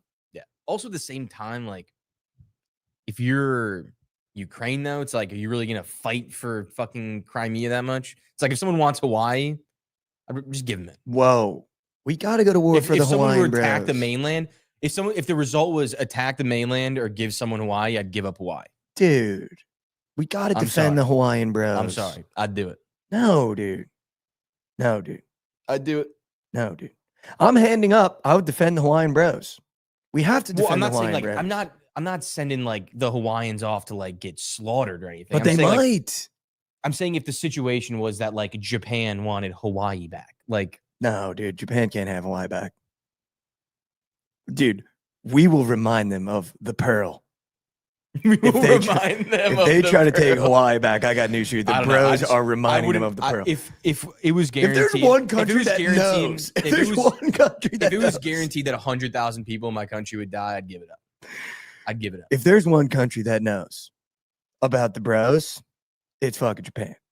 They better not. That's one country where you literally go, you better not. You better not. All right, let's serve some slate. I just can't, dude. I can't allow the Hawaiian bros to go down. I would enlist to help out the Hawaiian bros. Imagine fighting in I'm more dude, just imagine saying, fighting I'm in more just Hawaii, saying that'd this be is pointless. gorgeous. My end point is that it's just pointless. No, pointless. Like, I took it too far. I agree, but just pointless. Like, you want more shitty land? that's Like, that's what you More want? shitty land. But in that area, all the No, I land is so know. shitty. Like, you go to Russia, you're like, dude, this is fucking No, I gross. know, Like, I know. there's a reason why the Russian winter, no one ever wins that war. The amount of Okay. people that have tried to attack Russia and they just go, we just need to throw as many people at them as possible till the winter comes and then they're going to quit. Like, even the Germans in World War II were like, dude, this is like fighting in hell. Like, the Russian winter is junk. Junk. But yeah, that would actually fighting in Hawaii might be junk. But I'll tell you what, I'm defending the Hawaiian bros. All right, let's serve some slate. We got some games. Let's talk about it. Let's do it.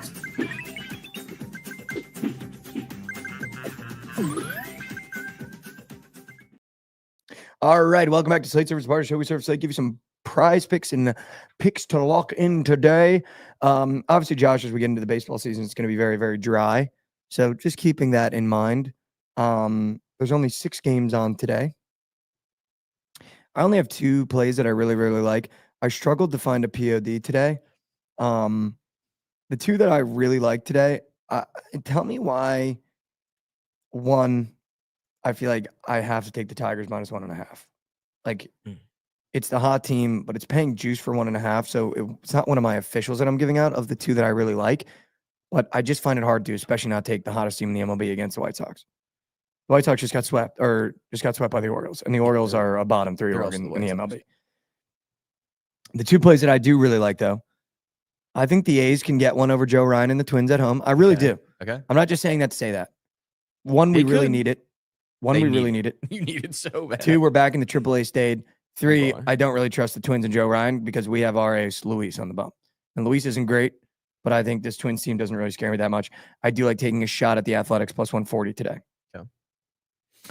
I kind of want to take this Red Sox Angels over 9.5.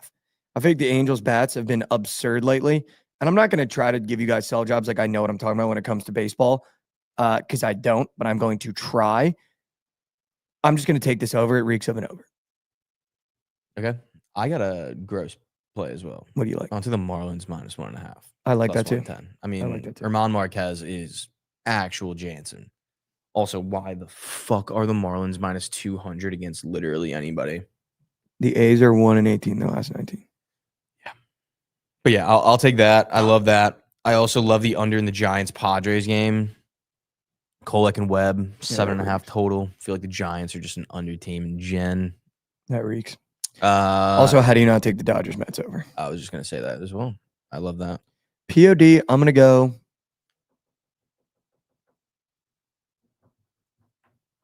A's team total. All right, I'll go Marlins -1.5. All right, let's do some prize pickage. What is the A's team total at? Do you It's know? probably going to be 3.5, 4. Okay. That's what it normally sits at. A's TT over 3.5. Well, let me check. I don't Yeah. want to put out a bad number because it's a 9.5 total, so it might be 4.5. Oh, it's definitely 4.5. Oh no, but they're dogs. It could be 3.5 juice over. 3.5 juiced, 135. Yep. I like that.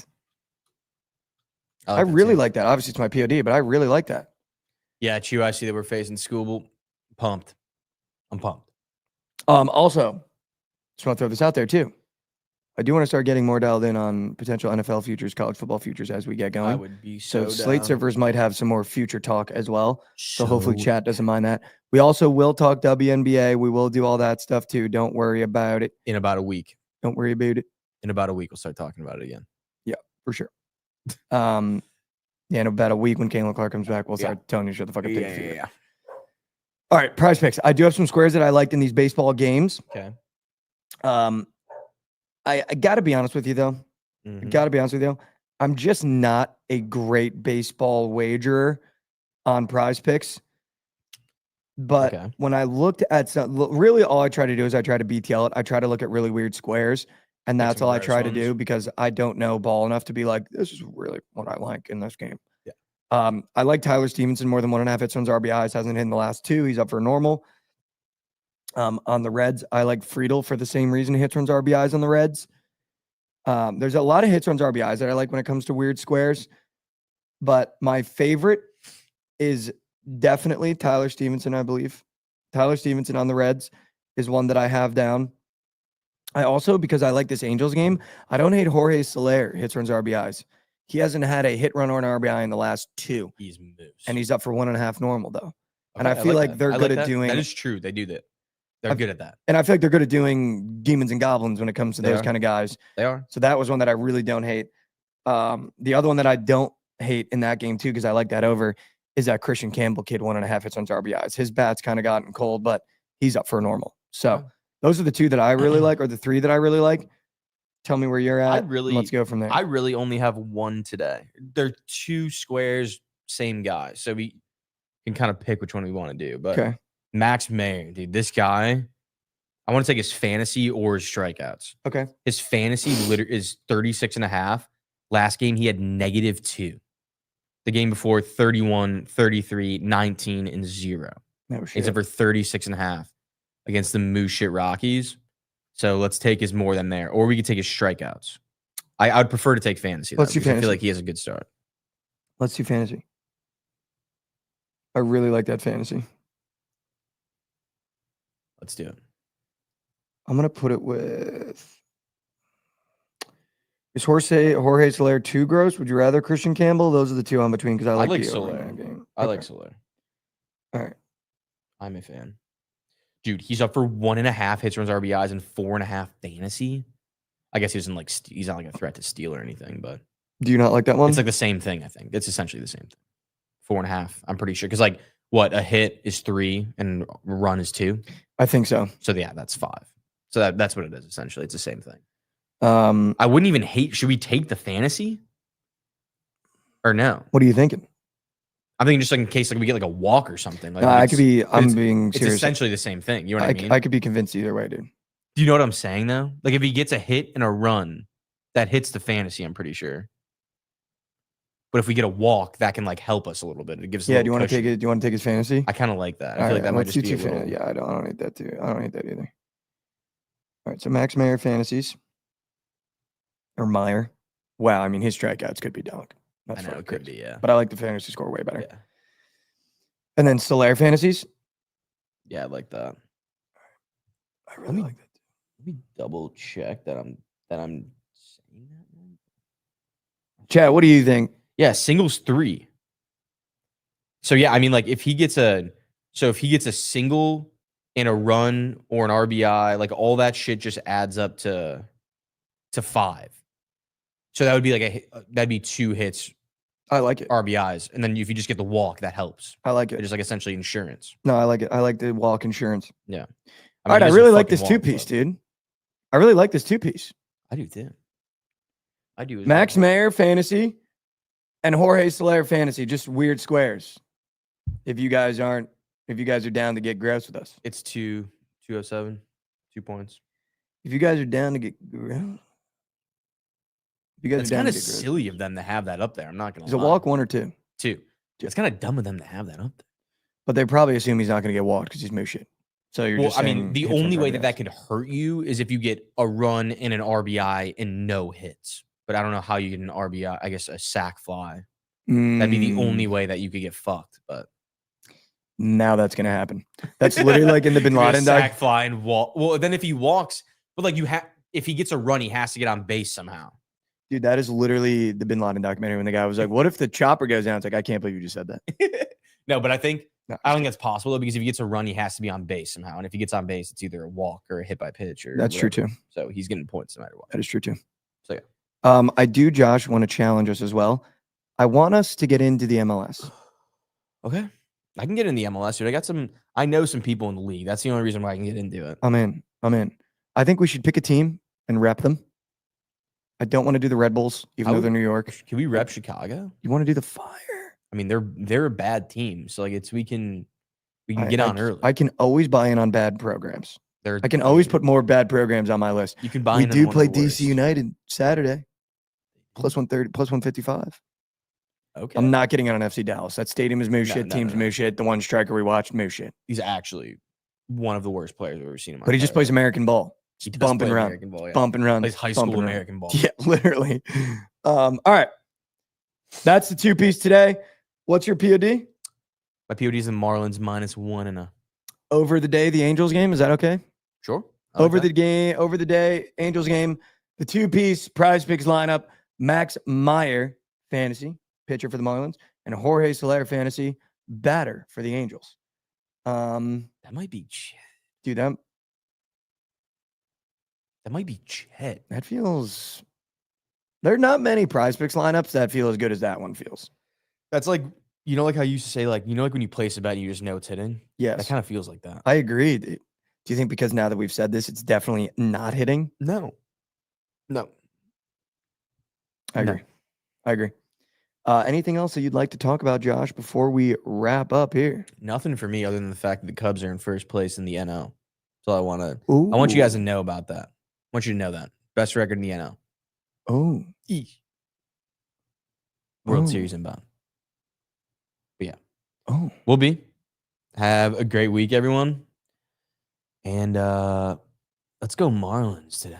Let's go Marlins. Disgusting wage, but let's go Marlins. Hashtag fly the W. Hashtag fly the W. Hashtag, what did I used to say about the Pirates?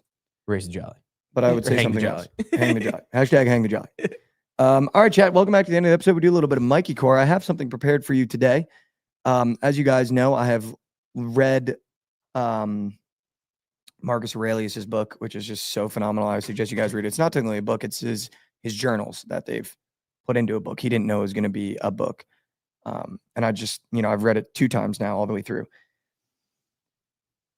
The way he talks about life from the experience of a Roman emperor and how humble he was and the way that he approached life, I think is just something that is so applicable to today. But I wanted to read a quote for you guys today that I found being really healthy and helpful for me in my life as I have struggled with this idea of perspective and this idea of taking a situation and walking around every side of it and not just sitting glued to your seat and your perspective. Because that is where you make a lot of mistakes, and that's where a lot of things go awry because you don't look at the other side of things. And this is the quote. Perspective drives performance. It's easy to look at an obligation. It's easy to look at the obligation. Instead, seek the opportunity.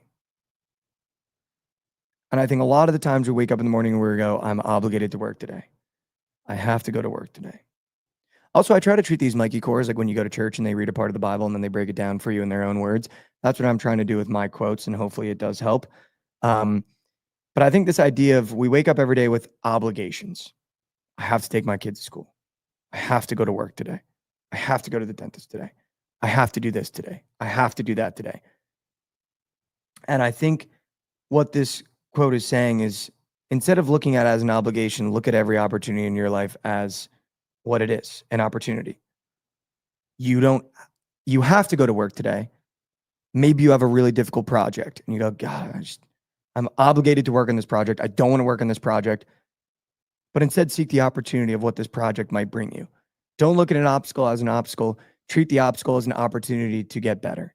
Treat the obstacle as an opportunity to work on yourself. Treat the obstacles in your life as opportunities, not obstacles.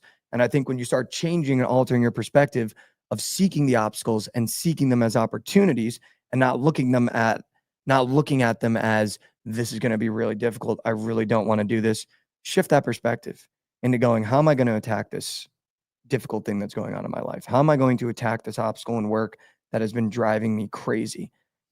And this idea of changing our perspective, it can be so hard because we get so molded into our perspectives. And I've seen this quote talked about as well, where as you get old, treat yourself like pottery. Continue to put water on yourself and continue to give yourself new ideals and changing your perspectives, because the worst thing you can do when you're a potter making a pot is not put water on it, because then it dries out and you can't put more water on a dried out pot and make it moldable again. You want to be moldable. And I think this idea of constantly changing your perspective and taking obstacles, making them opportunities, is a way to make sure that you're moldable and to make sure that you continue to better yourself every single day and not just get stuck in your ways. So on a Monday, I challenge you to change your perspective. You don't have to go to work today. You get to go to work today. And I know that's an annoying thing to hear. But I challenge you to do that today. And I also challenge you to take one step forward. I know how hard it can be in life. And dude, I got news for you. Life is going to knock you down more times than it's going to help you up. And I know how hard it can be sometimes when you got things aren't going your way and things aren't feeling like you're doing your best and things aren't clicking and you feel like you're not checking boxes that you wanted to click at this point in your life. But just keep going. And I know how hard it is to keep going, but take one step forward for me. I know how hard it can be. And listen, I think through doing the show, we've found that the strength comes from taking that step forward. The attempt of it, not the result of it. Because the reality is, you're going to wake up most days, you're not going to feel your best. You're not going to feel like you got it all figured out. But if you can just attempt to take that step forward every single day, you're going to be a better person this time next year than you are today, because we've attempted every single day to take that step forward, and we've attempted to be a better person every single day. I love you. If you haven't heard that today, I love you. I just want to, again, as we've wrapped up the Knicks season and we're getting into the dog days of summer, I just want to thank you guys so much for giving us your time every morning or the afternoons or nighttime whenever you watch our episodes. It means the world to me and Josh.